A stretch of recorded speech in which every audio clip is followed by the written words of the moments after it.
یک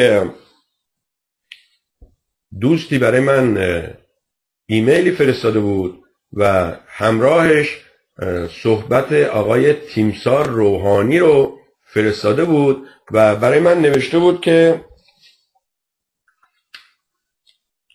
قرون آفرین یعنی چی؟ من هر چی فکرش کردم گفتم والا قرون جمع قرنها میشه، جمع قرن میشه یعنی قرنها، و قرون آفرین نمیدونم. خلاصه گفت حالا که نمیدونی به این صحبت این آقا گوش کن، 2 دقیقه هست، بریم با هم گوش کنیم. شما ببینید تیمسار مملکت ما این بوده. واقعا میگم من امروز برای شاه احساس تأسف کردم که به قول آمریکایی‌ها no wonder، تعجبی نیست که این بنده خدا در سن 60 سالگی 61 سالگی دغمرگ شد. یعنی شاهی که تیمسارش این باشه، شما دیگه خودتون بخونید تا ته قضیه رو.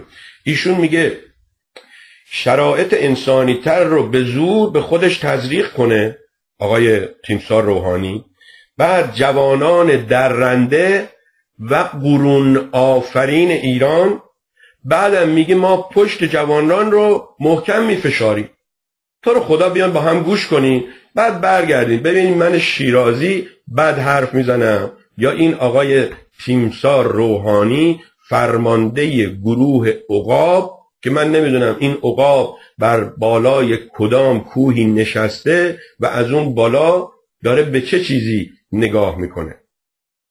آیا حقیقت واقعا بالا نشسته و میبینه یا اینکه ایشون هم مثل دیگران نشه و خماره؟ بریم 2 دقیقه با هم این رو ببینیم و برگردیم و لطفا اگر خندتون گرفت و اینها خودتون رو نگه دارید تا بعد از برنامه با هم باشیم.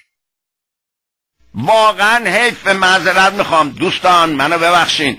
من در طول عمرم که تو سربازخونه بزرگ شدم و تو پایگاه ها بزرگ شدم هیچ وقت اینجور که پشت این رادیو صحبت میکنم صحبت نکردم، در صورتی که پشت این رادیو یه مطالبی داره که باید 100% رعایت بشه. حیف توف که به روح پدر و مادر شما نامردا بریزن که نشستین اونجا دارین جوونا رو میکشین. ببین جوونه رو داری میکشی واسه این که تو بتونی حقوق بگیری، اون زن کثیفت با اون مادر بی همه چیزت بیشنن دور سفره بشن غذا بخورین، از اون گلوتون پایین نره. مرگ بر تمام شما نامردایی که ملت ایران منتظره که تیکه پارتون بکنه.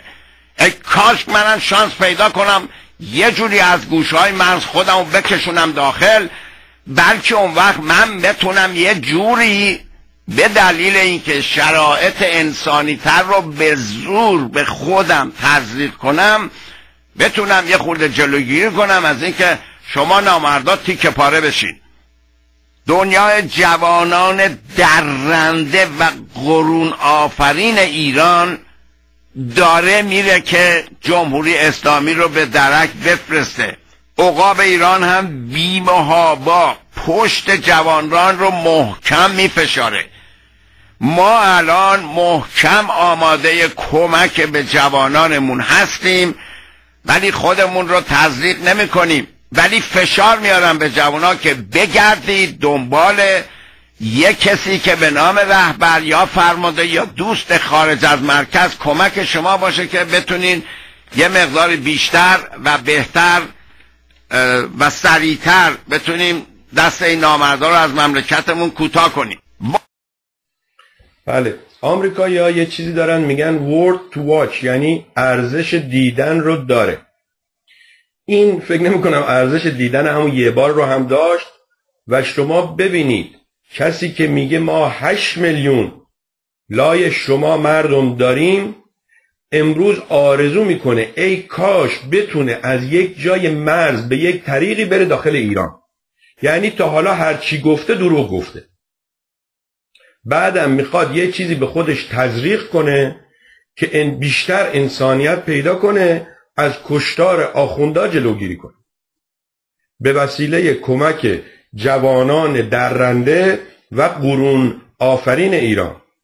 این قسمت رو حالا نگیرید ببرید بگید سوربی گفته قرون آفرین ها، اینو تیمسار روحانی گفته، و بره پشت جوانان رو محکم بفشاره. یادم میاد حدود 2 سال پیش یک دوستی توی تلویزیون ایتو بود، این آقا از علم که اصلا شما نگو. همون ماجرایی بود که براتون تعریف کردم، ماجرای بمب اتم و اون دوتا مسافر تو هواپیما که گفت بیا راجع به اتم صحبت کنیم. گفت آقا تفاوت بز و گاو چیه و اینها. طرف گفت من چه میدونم. گفت تو که تفاوت بز و گاو نمیدونی، بمب اتم رو پیشکشت، ولش کن، نمیخواد صحبت کنی، بذار بریم کتابمون رو بخونیم یا آهنگ گوش کنیم.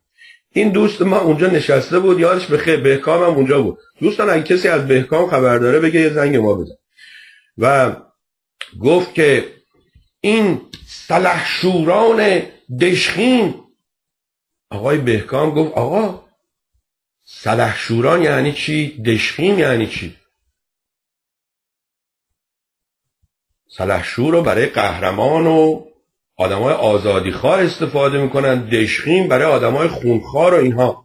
ولی این دوستمون که از رو نرفت، میخواد ثابت کنه که بله سلحشوران دشخیم هم ما داریم.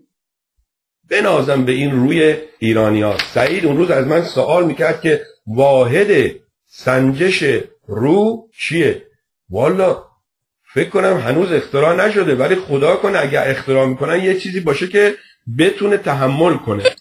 توضیح هستم دوست عزیز، بفرمایید.